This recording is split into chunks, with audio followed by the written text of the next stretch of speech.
Speeches of welcome or acknowledgement of Kaurna people and country are now a well-established protocol. High-profile events such as the annual Festival of Adelaide and WOM Adelaide are opened with a speech of welcome to Kaurna country. It's the same with many conferences and meetings, especially those concerning Aboriginal issues. The first welcome speech was given by Kaurna, or Uncle, Lewis Yalaborka O'Brien, in 1991. Thereupon this activity increased exponentially. For many Kaurna people, giving a speech of welcome has been their initiation into use of the Kaurna language. It's remarkable how quickly they develop fluency through this activity of giving speeches of welcome and acknowledgement.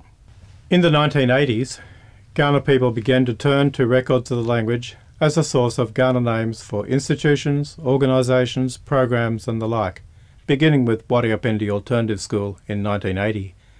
Over the last 20 years or so, Kaurna people have also been turning to records of their language for names for themselves, their children and their pets, and for sporting teams and organisations. Prior to that, Kaurna people have only been known by English names for several generations. Kaurna naming is an important means by which Kaurna people are reclaiming their identity. Naming activity was slow at first, but has increased dramatically over the years. There are now more than 1,000 instances of Kaurna naming and use of Kaurna text in public artworks since then. All kinds of entities now bear Kaurna names: walking trails, parks, watercourses, properties, houses, buildings, rooms, organisations, programs, conferences, a Tindo solar bus, a Karimanancha or emu dreaming tram, an emergency beacon, a patrol boat, a frost chamber for testing frost resistance in wheats, a wheat variety, and even an allele. Many, though not all, of these requests are put to and approved by the Kaurna Warrapinjandi KWP committee in its regular monthly meetings. Requests come from Kaurna people themselves, from other Aboriginal peoples, schools, local government, the reconciliation movement, environment groups, individuals, and sometimes even businesses. In fact, requests come from all quarters. Names are provided to fulfil most requests. Only occasionally is a request rejected. If requests come from outside Kaurna country, like from Sydney, we refer the requester to the local Indigenous group, in that particular case, the Darug or Gadigal people of Sydney. Apart from place name signage, other signs of acknowledgement of Kaurna country and Kaurna themes have appeared around the city. Several peace poles have been installed with the words Bilyanena Yatanga, let peace prevail on earth.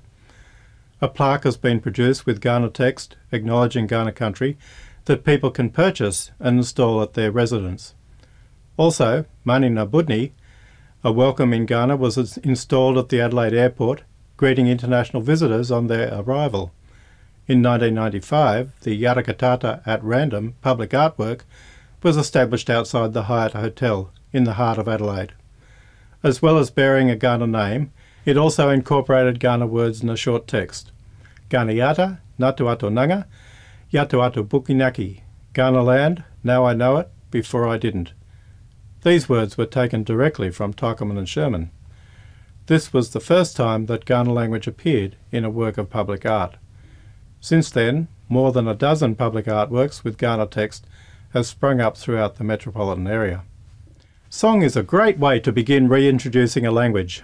It's much easier to sing in a language you don't know than it is to learn to speak it. Song is a good mnemonic device. In the early days, I would often be trying to remember a particular word.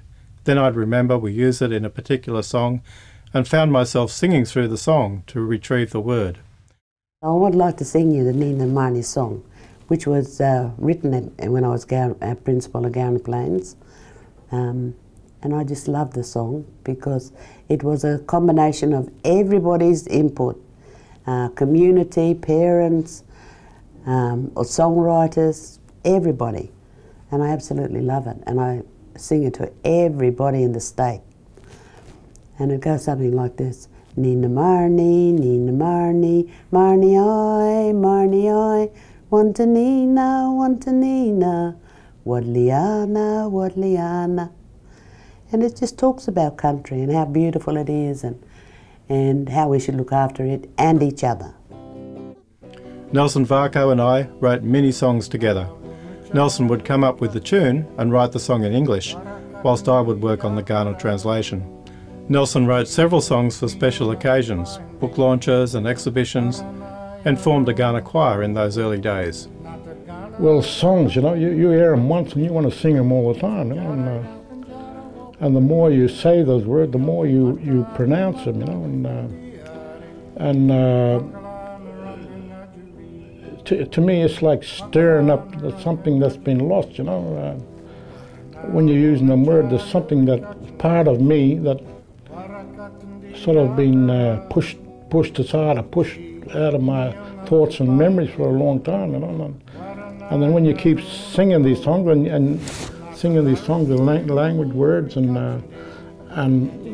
knowing what these words are saying, like you're singing about our birthday, witchetty grub and stuff like that, and it brings back stuff of my childhood, you know, and it sort of brings in the hunger in me. It creates that hunger back in me that I should get to know this word again, this language again, you know, because that's part of my identity, you know.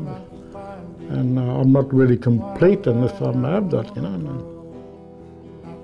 Dance performance is also a forum for use of the Ghana language in the public domain. There are now 3 Ghana dance troupes: Paicha, Deadly, Taikatina, Family, and Gumagaru, One Blood, led by Ghana people Carl Winder Telfer, Steve Gadlabati Goldsmith and Jack Gunya Buckskin.